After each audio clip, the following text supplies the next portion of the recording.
Hey and welcome. Today we will solve valid anagram interview question which mostly asked by top companies like that, so let's get into it. First example here, we have the word anagram in one hand and we have this one here. And since every letter in anagram is repeated in the second word, no more or less, just in different positions, we might return true for it. And that is how anagram works in the scope of this question. Second example. We have rat and car. Some characters do match, but there is no T in car, as well as there's no C in rat. So the result will be false. Let's see how we might solve this. In this problem, if we deeply think about the solution, we will see that we are dealing with only exchange of characters in both given words. So basically, what we need to do is keep track of every character we see and then figure out if they are repeated in the second one. The position of character do not matter for us, like in this case with R, because that is being ignored in an anagram. But the other main rule that we might respect is that every character should repeat it at the same count. For example, if we have 3 A's in anagram, the other word might respect this and might have 3 A's as well, and so on for the other letters as well. So that will lit up a quick light in our minds to think for a simple guard at first. Basically, if the lengths of words are not equal, simply enough, we might return false immediately at the beginning. But if we pass that check, it would mean that both words are equally lengthed. Keep this rule in mind because we will get back to this soon. The main gist of this problem that tends to teach us is a basic hint in which we might check for the frequency of characters. And for that, we can use a hash map of all alphabets for each word, but there's even more simpler way. At some point, we are definitely going to compare those two frequency maps that we are going to build, right? And all that matters for us is the actual frequency of characters. So instead of creating two objects with alphabetical keys A through Z, what if we create two arrays lengths 26 both, that each index will presumably hold the index for letters A through Z. And remember that I said both words will be equally length due to the guard check that we had at the beginning. Because of that, we can simply do a loop on any of them, and based on index of each character, we update the representative index of that character in related frequency arrays. But let's break this down. Index of each character.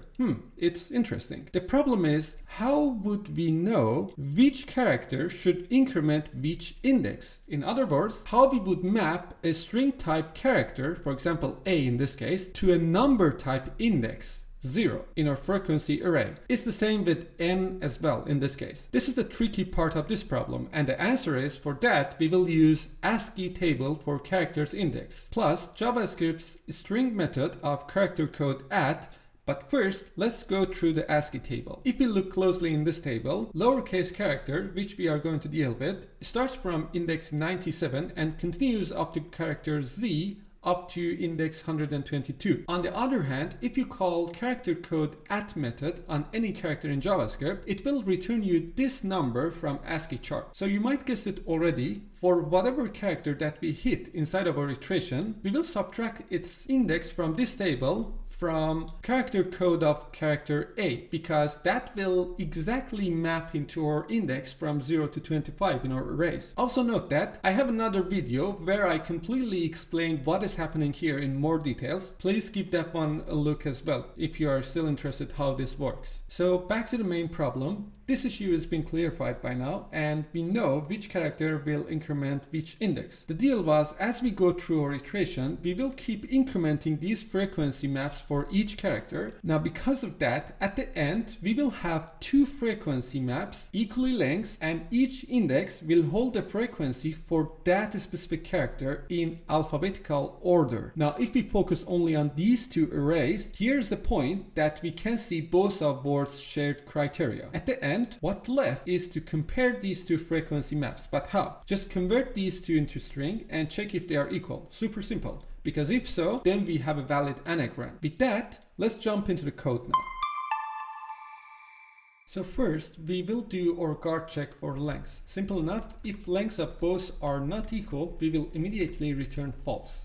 Then we will create our frequency arrays. Both of them will have lengths of 26 for all alphabet characters. and initially will be filled with 0 as we saw in the slides. Next, we will pick one of them, does not matter which one, since now we are sure that they are equal because of our guard check, and start to iterate on. Inside of this iteration, we will check character code at for each character from both words. But we need to subtract this from character code of A to get the correct mapping index for our arrays. Now this will give us the correct index between 0 for character A and 25 for character Z. So we can point exactly to that index in our frequency arrays. Then the only thing left inside of this for loop is to just increment those indices that we found.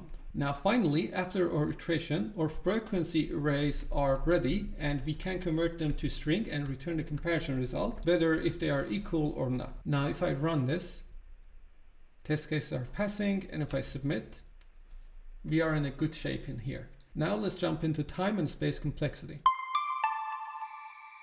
For time complexity, we will have O of n, where n is going to be length of one of strings, since they are equal in length and we picked up any one of them to just iterate over. For space complexity, it will be O of 1 constant, and don't worry about converting our frequency maps into strings. They are at max will be 2 string variables, length 26, which still will not have any effect on overall space complexity. So that was it for this video. Thanks for watching, and please leave a like, comment and subscribe to the channel. I'll put the link for arrays and strings playlist in the description to check it out in case if you are interested. And finally, hope you enjoyed this video and stay tuned for the next one.